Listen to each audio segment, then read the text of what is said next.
So students, let's get started. In this lecture, we will discuss how to find the solution of the system of linear equation graphically. So first we will see the solution of equation graphically and then we will verify the solution algebraically. आज हम ना graphical method के बारे में पढ़ेंगे कि equation का solution graphically कैसे फाइंड किया जाता है। तो जरा ध्यान से देखिए, graphical solution for the system of linear equation. System की बात कर रहे हैं, अगर इक्वेशन एक से ज्यादा हो ना तो उसको सिस्टम ऑफ इक्वेशन कहा जाता है। यानी कि दो इक्वेशन दी जाए या तीन इक्वेशन दी जाए, दो या उससे ज्यादा इक्वेशन दी जाए तो उसे सिस्टम ऑफ इक्वेशन कहा जाता है। तो हमें दो या उससे ज्यादा इक्वेशन दी जाएंगी और हमसे कहा जाएगा ग्राफिकली सॉल्यूशन फाइंड कीजिए।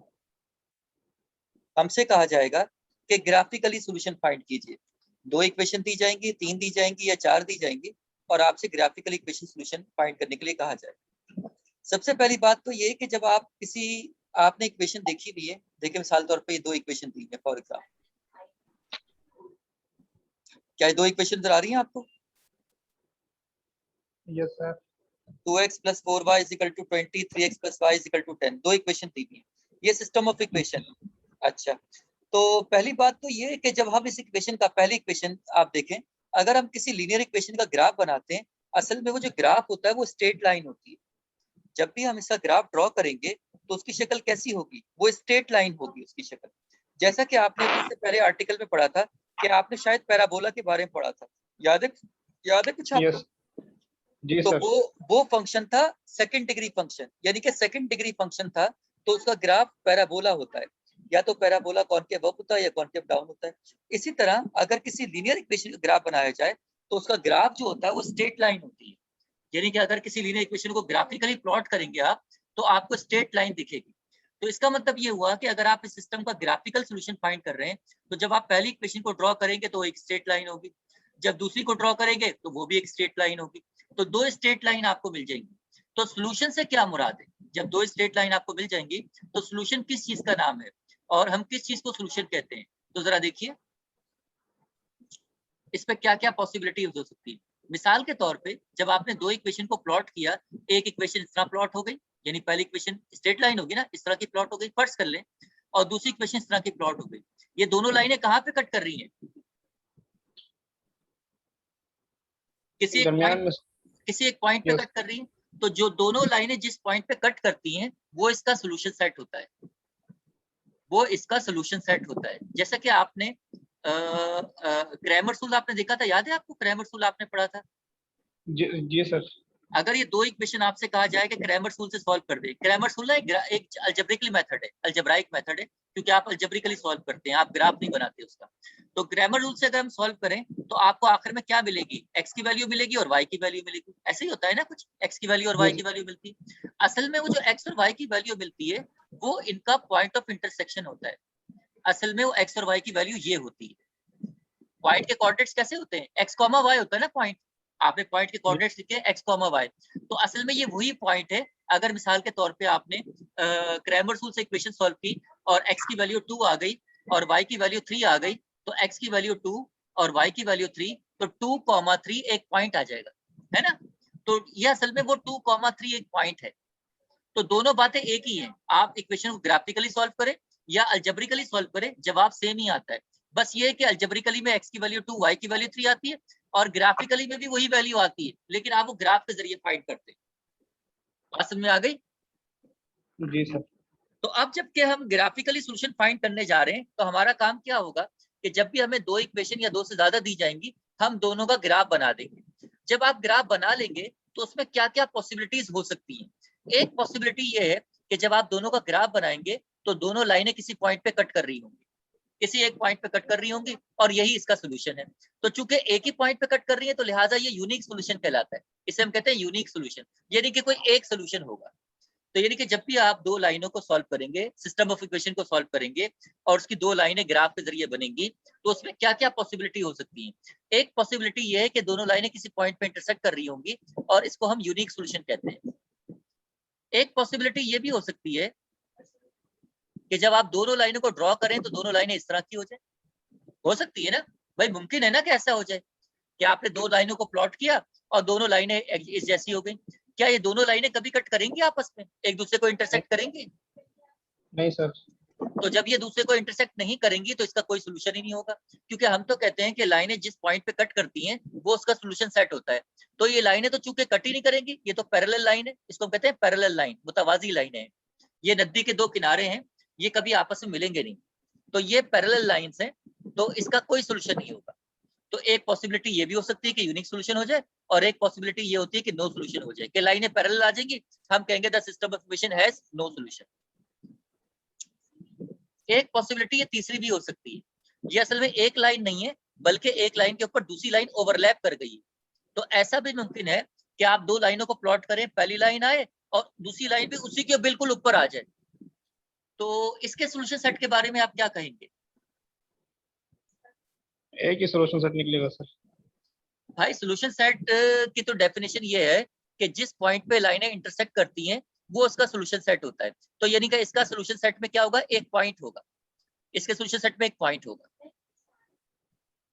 इसका सोल्यूशन सेट क्या होगा, खाली होगा, क्योंकि इसमें तो कोई पॉइंट ही नहीं, नल सेट होगा, सोल्यूशन सेट है ही नहीं इसका, तो नल सेट होगा सोल्यूशन सेट।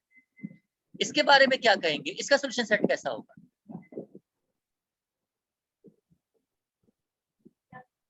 इसके पॉइंट्स ही पॉइंट्स होंगे सर। तो इसका मतलब ये हुआ कि पहले केस में तो एक पॉइंट सोल्यूशन सेट मिल रहा था, और दूसरे केस में तो कोई सोल्यूशन सेट में कोई पॉइंट ही नहीं था, नल सेट था, और तीसरे में तो ये लाइन किस पॉइंट पे कट कर रही है, ये तो सर सारे पॉइंट पे कट कर रही है, और लाइन के ऊपर तो इनफिनिट मैनी पॉइंट होते हैं। आप कोई काउंट थोड़ी कर सकते हैं कि लाइन पे कितने पॉइंट हैं, क्योंकि लाइन तो इस तरफ भी एक्सटेंड हो रही होती है और लाइन इस तरफ भी एक्सटेंड हो रही होती है, तो लाइन के ऊपर पॉइंट तो आप काउंट ही नहीं कर सकते, इनफिनिट मैनी पॉइंट होते हैं। तो जब इनफिनिट मैनी पॉइंट एक दूसरे को इंटरसेक्ट कर रहे हैं तो ऐसी सूरत में हम कहते हैं कि इसका सोल्यूशन क्या है, इनफाइनाइटली मैनी सोल्यूशन। जब लाइन एक दूसरे पे ओवरलैप कर जाए, एग्जैक्टली ओवरलैप कर जाए, तो फिर हम उसे कहते हैं इनफाइनाइटली मैनी सोल्यूशन। इसे हम कहते हैं कोइंसिडेंट लाइन, ये कोइंसिडेंट लाइन कहलाती है, और इसको हम कहते हैं infinitely many solution. Have you got it? Yes sir. तो इसका मतलब ये हुआ कि जब हम ग्राफिकली इक्वेशन सॉल्व करने जा रहे हैं तो हमारा माइंड क्लियर होना चाहिए कि जब भी हम इक्वेशन को सॉल्व करेंगे तो तीन पॉसिबिलिटी हो सकती है, इसके अलावा कोई पॉसिबिलिटी नहीं। So there are only three possibilities, whether we have a unique solution like this, if we solve the system of equation we will get the solution like this, either we have a unique solution or we have a no solution, or we have an infinite many solution. So there is no case other than this. So there are three possibilities. So when we try to solve the system of equation graphically, so we get the straight line, two straight line, and there are three possibilities for these two straight line. Either they intersect at a point, either they are parallel, or either they are coincident. Either they have unique solution, or they have infinite many solution, or they have no solution. Have you got it? Yes sir. अच्छा जी, तो हमें ये बात पता चल गई कि जब भी हम इक्वेशन ग्राफिकली सॉल्व करने जाएंगे तो उसमें तीन मुमकिनात हो सकती हैं। एक मुमकिनात में से एक चीज ये है कि एक सोल्यूशन मिलेगा या नहीं मिलेगा, या इनफिनिट मैनी सोल्यूशन मिलेगा। अच्छा, अब अगली बात ये है कि सर आपने कहा कि जब हम इक्वेशन को ड्रॉ करते हैं तो वो स्ट्रेट लाइन शो करता है। अब अगली बात ये कि हम ये स्ट्रेट लाइन बनाएं कैसे, इक्वेशन तो हमें दी हुई है, तो ये स्ट्रेट लाइन ड्रॉ कैसे की जाएंगी ग्राफ पे, तभी तो हमें मालूम होगा कि वो एक पे पॉइंट पे कट कर रही है कि दो पे कट कर रही है कि 10 पे कट कर रही है। तो जब लाइनों को ड्रॉ करेंगे तो पता चलेगा ना। अब अगली बात ये, जब हमें मुमकिनात पता चल गई, अब अगली बात ये कि how to draw a straight line. अगर हमें इक्वेशन दी जाए तो हम स्ट्रेट लाइन को ड्रॉ कैसे करें, कुछ आइडिया है कि कैसे ड्रॉ की जाए?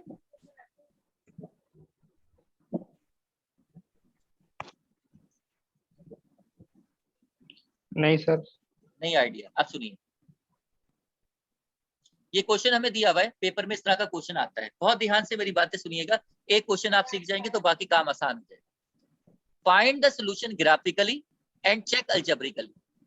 ग्राफिकली सॉल्यूशन फाइंड कीजिए और फिर अलजेब्रिकली भी फाइंड कीजिए ताकि वेरीफाई हो जाए कि जवाब सही है।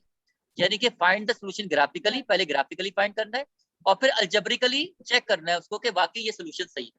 तो ये दोनों तरीकों से हल करना है। अच्छा, तो पहले हम ग्राफिकली सॉल्यूशन की बात करते हैं। ये केस नंबर 1 नहीं दिया होगा, ये तो मैंने आपको समझाने के लिए लिखा हुआ है। सवाल ये आएगा, find the solution graphically and check algebraically. तो सवाल में दो इक्वेशन आपको दी जाएंगी या दो से ज्यादा दी जाएंगी। पहले हम दो इक्वेशन देख रहे हैं, दो इक्वेशन आपको दी, अब पहला काम ये है कि हमने पहली इक्वेशन से भी स्ट्रेट लाइन बनानी है, दूसरी से भी स्ट्रेट लाइन बनानी है। जब दोनों स्ट्रेट लाइन बन जाएंगी तभी मालूम होगा कि इसका सोल्यूशन यूनिक है या नो सोल्यूशन है या इनफिनिट मैनी सोल्यूशन है। तो अगली बात ये कि हम इसका सोल्यूशन, हम इसका ग्राफ, लाइन का ग्राफ कैसे बनाए, सोल्यूशन का हम ग्राफ कैसे बनाए। इक्वेशन का ग्राफ बनाने के बहुत सारे मेथड हैं। बुनियादी बात यह है कि किसी भी लाइन को ड्रॉ करने के लिए हमें 2 पॉइंट चाहिए होते हैं। किसी भी लाइन को ड्रॉ करने के लिए हमें एटलीस्ट 2 यूनिक पॉइंट चाहिए होते हैं। So we need at least 2 unique points in order to draw a unique straight line. So we need 2 points. हमें 2 पॉइंट चाहिए होते हैं। 2 पॉइंट निकालने के बहुत सारे मेथड हैं। एक शायद आपने बचपन में छोटी क्लास में देखा हो कि x की वैल्यू 1 पुट कर दो, y की वैल्यू निकाल लो, x की वैल्यू 2 पुट कर दो, y की, यानी x की 2 वैल्यू पुट कर दो और y की 2 वैल्यू निकाल लो। तो ये भी एक तरीका होता है काम करने का। लेकिन हम कैसे काम कर रहे हैं, हमें चूंकि 2 पॉइंट चाहिए, ये बात तय हो गई, तो हम ये 2 पॉइंट x इंटरसेप्ट और y इंटरसेप्ट से निकालेंगे। हम ये 2 पॉइंट कैसे निकालेंगे? x इंटरसेप्ट और y इंटरसेप्ट। आपको कुछ याद है कि जब हमने पैराबोला पढ़ा था तो उसके बारे में मैंने कुछ बताया था कि x इंटरसेप्ट कैसे निकलता है और y इंटरसेप्ट कैसे निकलता है? जी सर। क्या बताया था मैंने, कुछ याद है? x इंटरसेप्ट निकालने के लिए y को 0 पुट करेंगे और y इंटरसेप्ट निकालने के लिए x को 0 पुट करेंगे। एक्सीलेंट, एक्सीलेंट, ऑसम, एक्सीलेंट, बिल्कुल आपने सही कहा। x इंटरसेप्ट निकालने के लिए y को 0 पुट करेंगे और y इंटरसेप्ट निकालने के लिए x को 0 पुट करेंगे। उल्टा होता है, x इंटरसेप्ट निकालना है तो y को 0 पुट करो, y इंटरसेप्ट निकालना है तो x को 0 पुट करो। इस तरह हमें 2 पॉइंट मिल जाएंगे और हमारा काम हो जाएगा। तो हम काम कैसे कर रहे हैं? कंसीडर इक्वेशन 1, पहले को कंसीडर करते हैं जी। कंसीडर कर लिया, कैसे निकालें? फॉर x, इसका x इंटरसेप्ट भी निकालना है, y भी निकालना है। तो जब x इंटरसेप्ट y इंटरसेप्ट दोनों निकल जाएंगे तो हमें 2 पॉइंट हमारे मिल जाएंगे, हमारा काम पूरा हो जाएगा। और ये इंटरसेप्ट से काम करना ज्यादा आसान होता है। For x intercept put y equal to 0 in equation 1। Paper में ऐसे ही काम करना है जैसे मैंने किया है, इस पे एतमाद करें, इस पे इक्तिफा करें। यही फेयर है और यही रफ है, यही काम करके आना है, इसमें मजीद तब्दीली नहीं करनी, गुजारिश मेरी ये। तो for x intercept put y equal to 0 in equation 1। Equation 1 में y को 0 रख दीजिए। तो आपने इक्वेशन को वैसे कॉपी किया, बस y की जगह पे 0 रख दिया। तो 4 मल्टीप्लाई बाय 0 इज 0, तो 0 तो हो गया खत्म। 2x equal to 20। x की कीमत निकालनी है, 2 मल्टीप्लाई और वहां जाकर डिवाइड हो गया, x की वैल्यू आ गई 10। जब x की वैल्यू 10 आ गई तो हम पॉइंट कैसे निकालेंगे? पॉइंट में तो x, y होता है। तो x की वैल्यू 10 है, y की वैल्यू कितनी है? 0 सर। 0। तो इस पॉइंट का ना, इस पॉइंट के कोऑर्डिनेट्स क्या हो गए? 10, 0। x की वैल्यू पहले आती है, y की बाद में आती है। x के कोऑर्डिनेट्स क्या हो गए? 10, 0। और इस पॉइंट को हमने a का नाम दे दिया। ये पहला पॉइंट निकल गया, इसको a का नाम दे दिया। ये 3 नुक्ते शो करते हैं देयरफॉर को। Therefore a has this coordinates. Have you got it? Yes sir. इसी तरह जैसा कि आपने इस इक्वेशन का x इंटरसेप्ट निकाला है तो इसका y इंटरसेप्ट भी निकाल लीजिए। For y intercept put x equal to 0 in equation 1। अब आप इस इक्वेशन में x की जगह पर यहाँ 0 रख दीजिए, यहाँ पे 0 रख दीजिए। तो आपने यहाँ पे देयरफॉर इक्वेशन 1 बिकम्स, आपने इसमें x की जगह पे 0 रख दिया, बाकी सब कुछ वैसे। तो 2 इंटू 0 0 हो गया, खत्म हो गया। 4y is equal to 20। तो 4 मल्टीप्लाई और वहां जाकर डिवाइड हो गया, 4 5 20, ये आ गया। कोई बता सकता है कि इसके कोऑर्डिनेट्स क्या होंगे? 0, 5 सर। 0, 5। 0,5, 0,5 इसके कोऑर्डिनेट्स होंगे 0,5। और इस पॉइंट को हमने b का नाम दे दिया, पहले को a का नाम दिया, दूसरे को b का नाम दे दिया। यानी इक्वेशन 1 के हमें 2 पॉइंट्स मिल गए और हम बिल्कुल तैयार है कि हम इसकी स्ट्रेट लाइन बना दें। लेकिन ऐसा करते हैं कि इक्वेशन 2 के भी हम दोनों पॉइंट निकाल लेते हैं और फिर दोनों को एक साथ ड्रॉ कर देते हैं। तो लिहाजा कंसीडर इक्वेशन 2 कीजिए। In the same way consider equation 2, आपने इक्वेशन 2 कॉपी की, इसका x इंटरसेप्ट भी निकालना है, y इंटरसेप्ट भी निकालना है। x इंटरसेप्ट के लिए y 0 इन इक्वेशन 2 और y इंटरसेप्ट के लिए put x equal to 0 in equation 2। तो y की जगह पर 0 रख दीजिए, जहां ये y है इसकी जगह पे 0 रख दीजिए। तो 3x प्लस 0 तो 3x होगा और ये 3 मल्टीप्लाई और वहां जाकर डिवाइड हो जाएगा। तो x की वैल्यू 10/3 आ गई, तो 10/3 कॉमा y की वैल्यू 0 है। इस पॉइंट को c का नाम दे दिया, पहले को a का नाम दिया, दूसरे को b का नाम दिया, तीसरे को c का नाम दिया। इसी तरह ये चौथा पॉइंट अब निकलेगा y इंटरसेप्ट के, x को 0 पुट कर देंगे। तो आप यहाँ पे x की जगह पे 0 पुट कर दीजिए। तो आपने जब 0 पुट किया, 3 मल्टीप्लाई बाय 0 इज 0 और y में 0 जमा किया तो y आएगा, तो y इज इक्वल टू 10। तो ये पॉइंट 4 आ गया, 0,10। Have you got it? Yes sir. तो जब भी ग्राफिकली इक्वेशन सॉल्व करने के लिए कहा जाएगा, हम पहली इक्वेशन को कंसीडर करेंगे, उसका एक्स वाई इंटरसेप्ट निकाल लेंगे, फिर दूसरी इक्वेशन को कंसीडर करेंगे, उसका भी एक्स वाई इंटरसेप्ट निकाल लेंगे। अब हम बिल्कुल तैयार है कि हम इसको ड्रॉ करें। अब ग्राफ ड्रॉ करने के लिए कैसे काम किया जाएगा, बहुत ध्यान से मेरी बात सुन लीजिए। ये ग्राफ मैंने बनाया हुआ है। पहली बात ये है कि पेपर में आप ग्राफ पेंसिल से बनाएंगे, पहली बुनियादी बात। पेपर में ग्राफ आप पेंसिल से बनाएंगे। अच्छा जी, ग्राफ पेंसिल से बनाएंगे। ग्राफ चूंकि आपको थोड़ा बहुत आइडिया हो गया है पैराबोला के अंदर ग्राफ बनाने का, लेकिन फिर भी हम देखते हैं। ये हमारा एक्स एक्सिस है, ये हमारा एक्स एक्सिस है। Can you see the screen? Can you see the scroll this cursor? Cursor नजर आ रहा है आपको? Yes sir. ये x की पॉजिटिव वैल्यू है, ये x की नेगेटिव वैल्यू है, ये y की पॉजिटिव वैल्यू है और ये y की नेगेटिव वैल्यू। सवाल ये है कि x का स्केल क्या लिया जाए और y का स्केल क्या लिया जाए। ये कोई फिक्स नहीं है, it depends on the nature of the question. आपके पास चारों पॉइंट मौजूद हैं, ए बी, ये देखें चारों पॉइंट्स के अंदर आपके पास x और y की वैल्यू नजर आ रही है। तो x का स्केल क्या लें? आप x की वैल्यू देखें, x की वैल्यू 10 और ये x की वैल्यू 10/3। तो 10/3 कितना होता है? 3.3 होता है। 3.3 यहाँ से आ रहा है और यहाँ से 10 आ रहा है, तो दोनों में x की बड़ी वैल्यू क्या है? 10 सर। 10 है। तो x की बड़ी वैल्यू 10 है, तो लिहाजा जब आप x का स्केल लेंगे तो आप ऐसा करें, दो का स्केल ले लें, 2 4 6 8 10, सही है ना? इस तरह ले सकते हैं। अगर आपने देखा कि आपके क्वेश्चन में x की वैल्यू 20 आ रही है बड़ी, तो फिर आप क्या लेंगे? x पे स्केल 20 बड़ी वैल्यू तो क्या लेंगे? 4 4 के 5 5 के ले लेंगे। 4 4 का भी ले सकते हैं, 5 5 का भी ले सकते हैं। बात समझ में आ गई? तो मैंने 2 2 का स्केल ले लिया। आप इसको अंदाजे से स्केल लेंगे भाई, ये स्केल रखेंगे आप यहाँ पे, ये रफ ग्राफ नहीं होगा क्योंकि वरना सोल्यूशन सेट ऊपर नीचे हो जाएगा। आपके उसके स्केल पे सेंटीमीटर के ग्रिड बने हुए या इंचेस के ग्रिड बने हुए, तो 1 सेंटीमीटर पे या 1 इंच पे 1 पॉइंट लगाना है, बराबर बराबर अंदाजे, या अंदाजे से नहीं लगाने।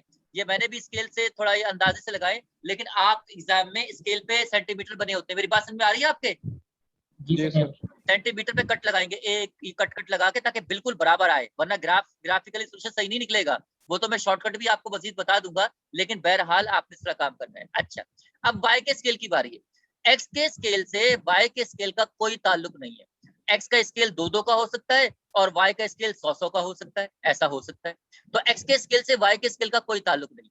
हाँ, x का पॉजिटिव स्केल और x का नेगेटिव स्केल सेम होना चाहिए, और y का पॉजिटिव स्केल y का नेगेटिव स्केल सेम होना चाहिए, या लेकिन x और y के स्केल का आपस में कोई ताल्लुक नहीं है। अब y का स्केल लेते हुए आप क्या करें? y की बड़ी वैल्यू देख लें, यहाँ पे y की वैल्यू 5 आ रही है और यहाँ पे y की वैल्यू 10 आ रही है। तो महज इत्तेफाक है कि y की वैल्यू बड़ी, यहाँ पर भी 10 आ रही है, तो लिहाजा हमने यहाँ पे भी y का स्केल 2 2 का ले लिया। Is it clear? Yes sir. अब हम क्या करने जा रहे हैं? अब हम ग्राफ प्लॉट करने जा रहे हैं। ग्राफ प्लॉट करने में एहतियात ये है कि जब आप पहली इक्वेशन को प्लॉट करेंगे तो पॉइंट ए और पॉइंट बी एक साथ प्लॉट करेंगे, पॉइंट ए और पॉइंट बी एक साथ प्लॉट करेंगे, और पॉइंट सी और पॉइंट डी बाद में प्लॉट करें। पहले ए और बी को प्लॉट करेंगे। तो पहले ए को देखते हैं। ए का पॉइंट है 10,0, यानी कि y की वैल्यू तो 0 है, x की वैल्यू 10 है, तो ये x 10,0 कहां पर आएगा? कोई बताएगा? x की वैल्यू 10 तो ये रही ना, है ना? x की वैल्यू 10, क्योंकि y तो 0 है, तो लिहाजा ये x एक्सिस के ऊपर होगा। भाई बात समझ रहे हो मेरी? जी सर। जी सर। भाई हाँ ना किया करो फौरन से।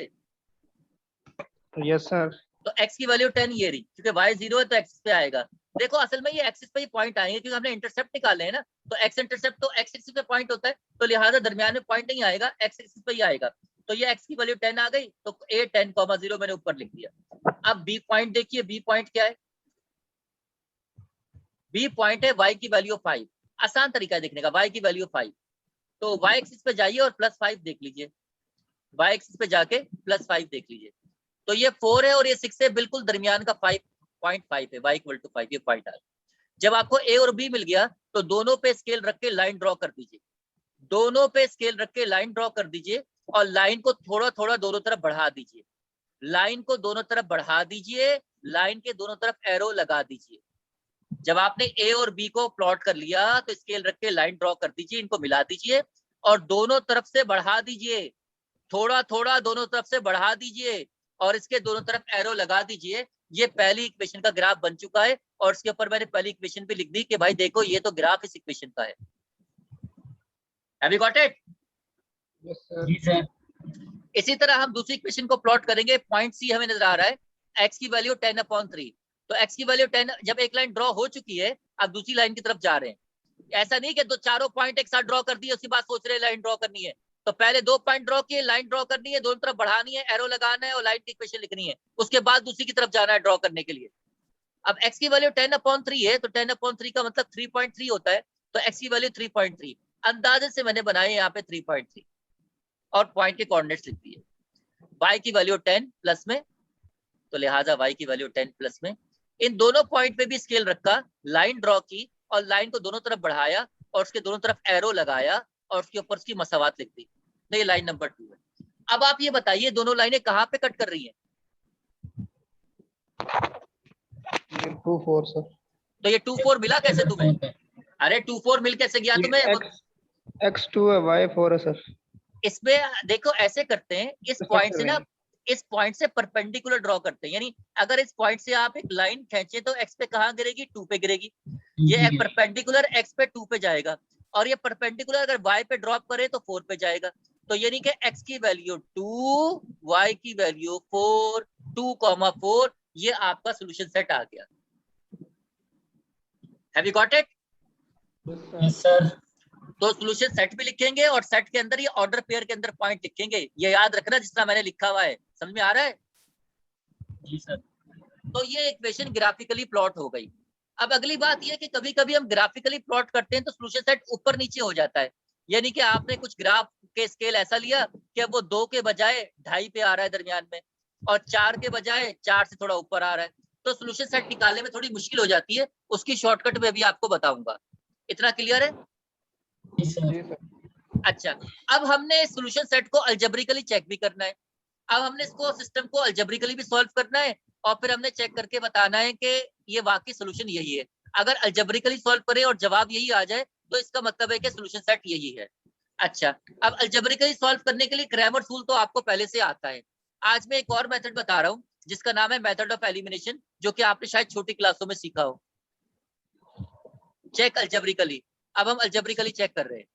बहुत ध्यान से मेरी बात सुन लीजिए। ये देखिए वही 2 मसावातें मैंने लिखी हुई। अलजेब्रिकली चेक करने का मेथड ये आसान ये होता है कि हमें x दोनों इक्वेशन में से, दोनों मसावात में से या तो x को खत्म करना होता है या y को खत्म करना होता है। एक काम करना होता है। तो हम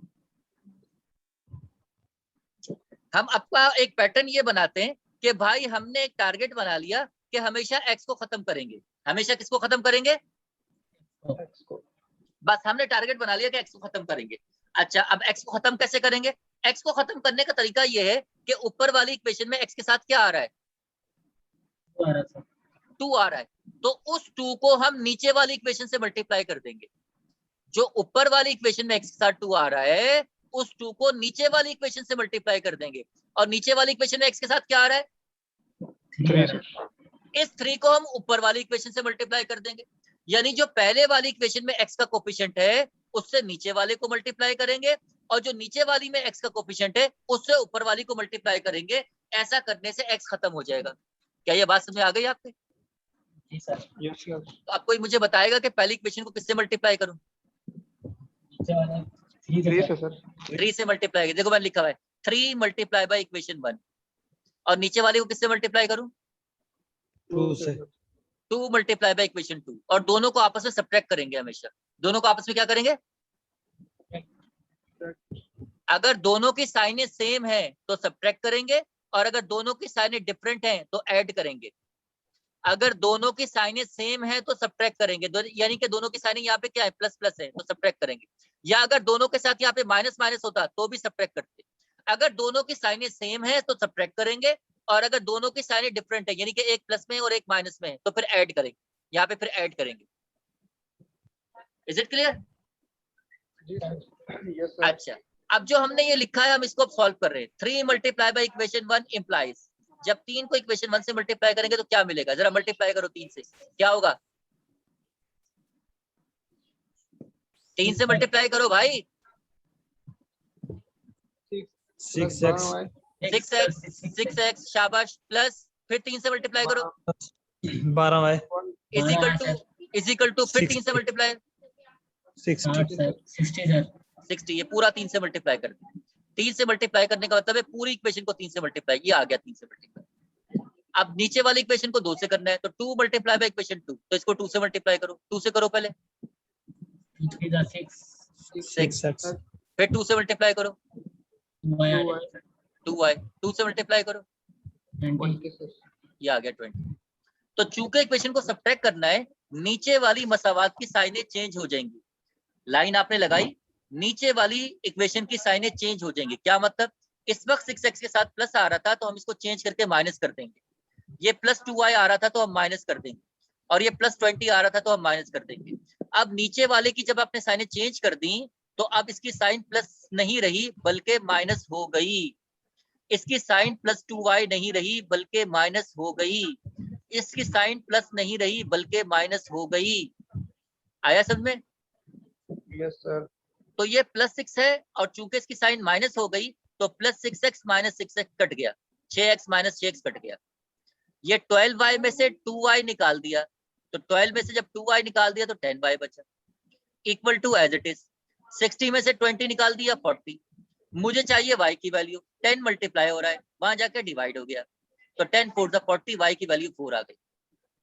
have you got it? Yes sir. समझ में आ रहा है या ये सब किए जा रहे हो वैसे ही? यस सर, समझ में आ गया। आ रहा है अच्छा, समझ। तो जब y की वैल्यू आ गई, अब y की वैल्यू चाहे आप इक्वेशन 1 में पुट कर दो चाहे इक्वेशन 2 में पुट कर दो, आपको x की वैल्यू मिल जाएगी, आपकी मर्जी है। दोनों में से जो आसान लगे उसमें आप y की कीमत रख दीजिए, आपको x की कीमत मिल जाएगी। आसान मुझे चूंकि ये लग रही है तो मैंने इक्वेशन 2 में पुट कर दिया। अगर कोई चाहे तो y = 4 को इक्वेशन 1 में भी पुट कर सकता है, जवाब एक ही आएगा, कोई फर्क नहीं पड़ता। तो लिहाजा putting the value of y in equation 2, मैंने इक्वेशन 2 में y की वैल्यू रख दी, तो जब मैं y की जगह पे 4 रख दूंगा तो मुझे x की वैल्यू मिल जाएगी। कैसे, जरा देखते हैं। 3x प्लस y की जगह पे मैंने 4 रख दिया इज इक्वल टू 10, प्लस 4 वहां जाके माइनस 4 हो गया, 10 माइनस 4 6, और 3 मल्टीप्लाई हो वहां जाके डिवाइड हो गया, तो x की वैल्यू क्या आ गई? 2। तो सॉल्यूशन सेट क्या आ गया? x की वैल्यू 2, y की वैल्यू 4, तो 2, 4 2 और 4, और ग्राफिकली क्या आ रहा था? 2 और 4। 2, 4। Have you got it? Yes sir. अब शॉर्टकट सुन लीजिए जरा मेरी, मैं शॉर्टकट क्या बता रहा हूँ। जब आप इक्वेशन जब पेपर में सॉल्व करेंगे, अगर पेपर में सवाल ये आता है, अगर पेपर में देखो 2 किस्म के सवाल होते हैं पेपर में।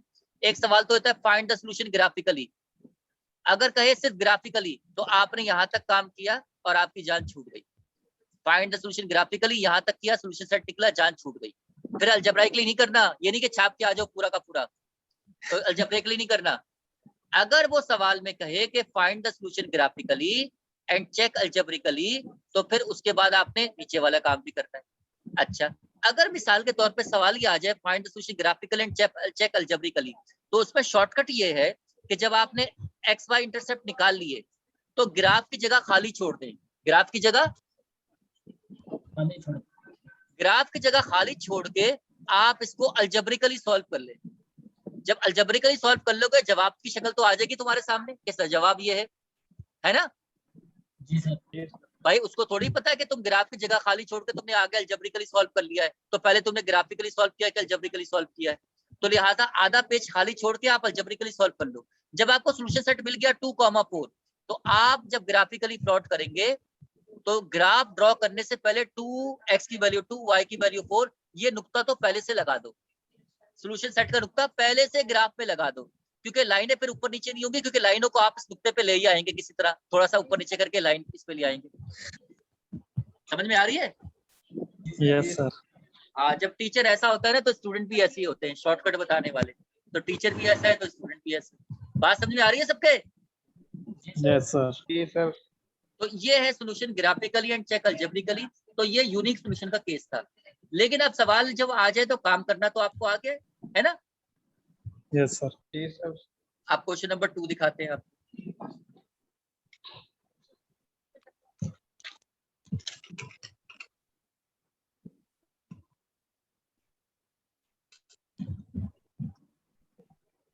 अच्छा जी, क्वेश्चन नंबर 2।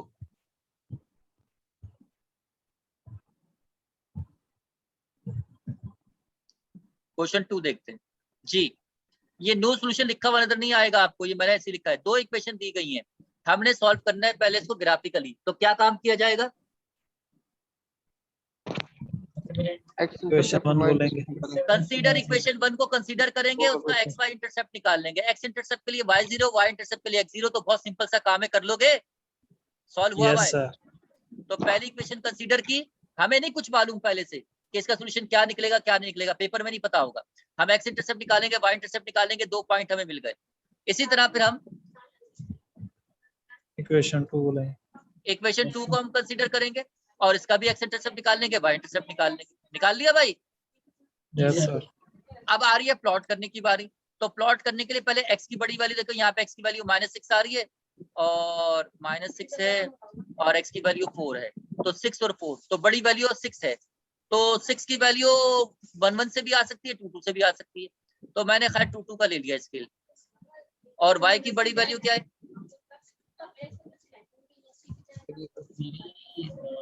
यहाँ पे y की वैल्यू 2 आ रही है और यहाँ पे y की वैल्यू 3 आ रही है। 1 1 का ले लो, y में तो 1 1 का ले लो, या आपने y में 1 1 का ले लो। पहले a और b पॉइंट को प्लॉट करेंगे, फिर c और d को प्लॉट करेंगे।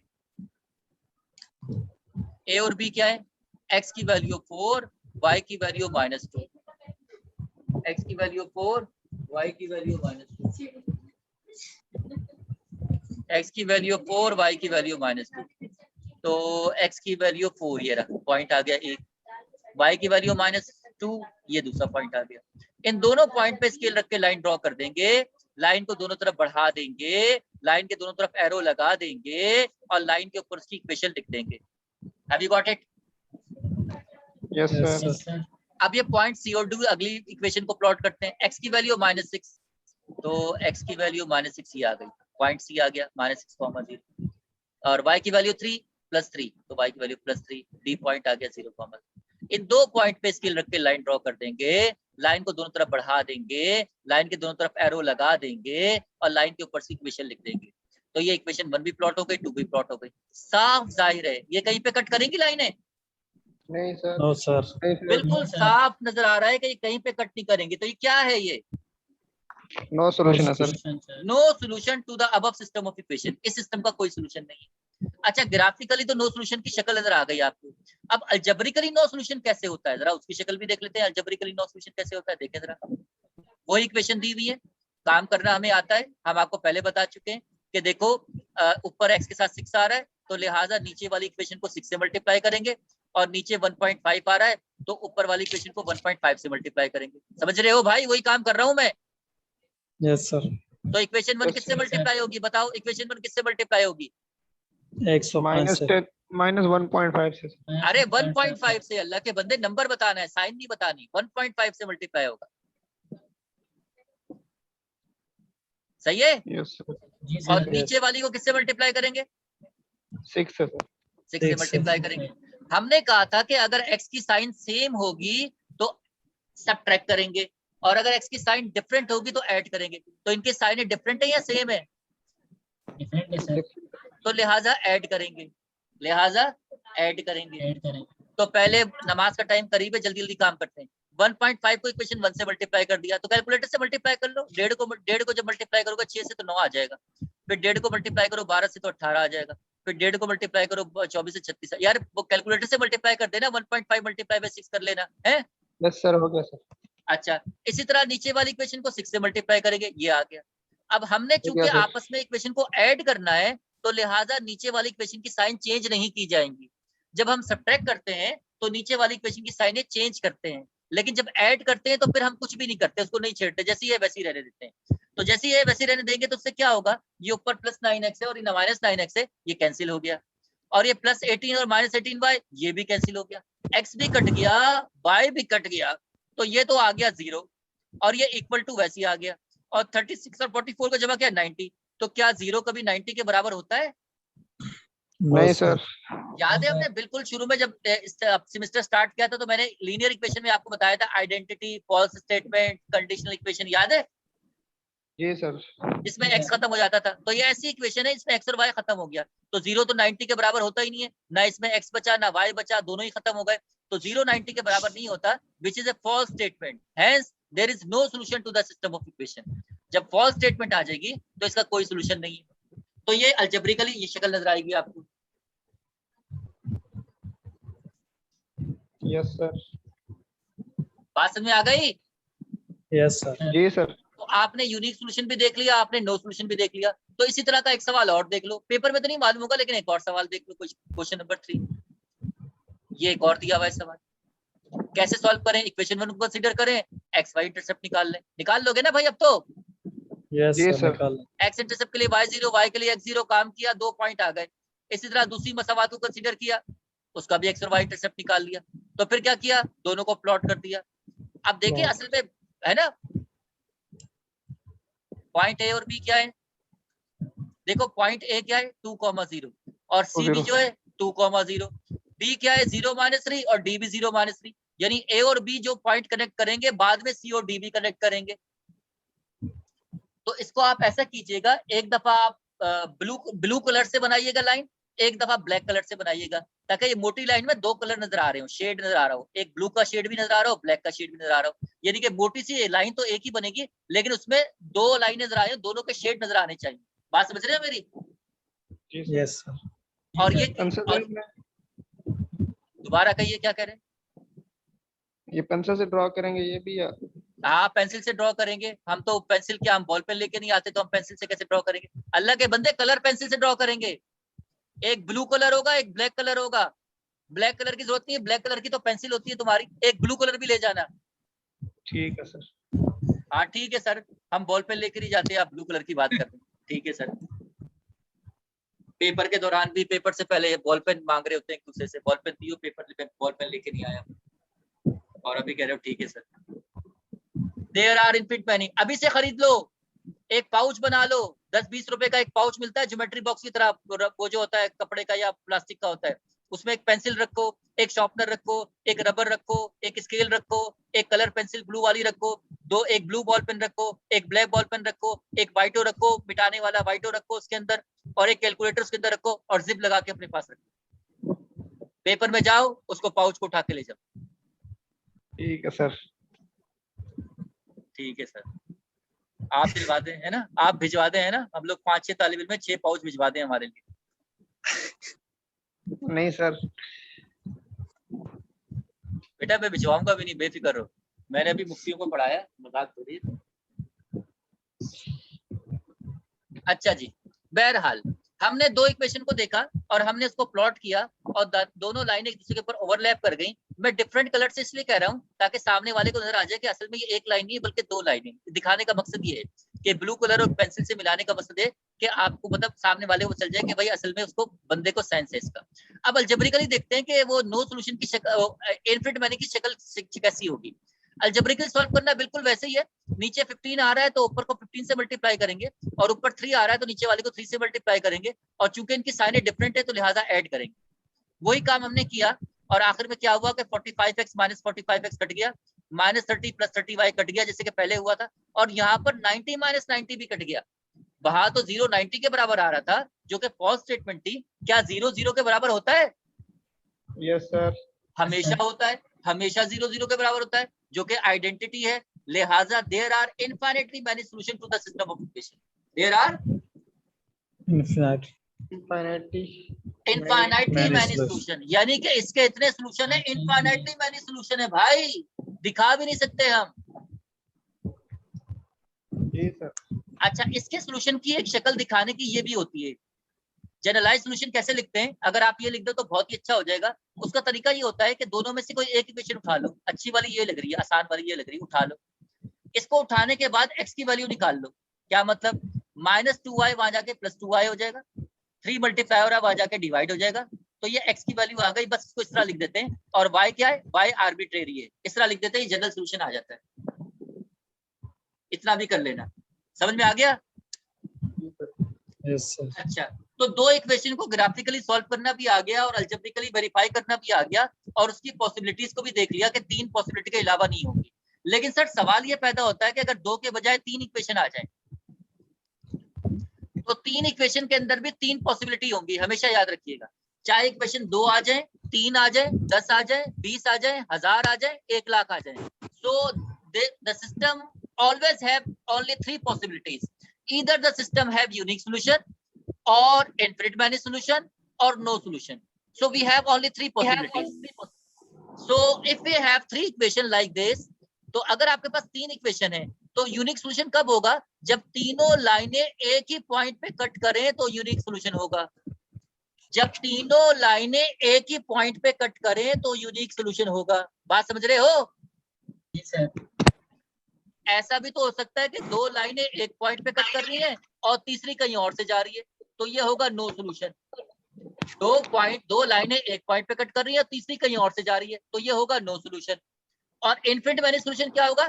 तीनों की तीनों लाइनें ओवरलैप कर जाएंगी दूसरे के ऊपर, तीनों की तीनों लाइनें ओवरलैप कर जाएंगी दूसरे के ऊपर। Have you got it? Yes, sir.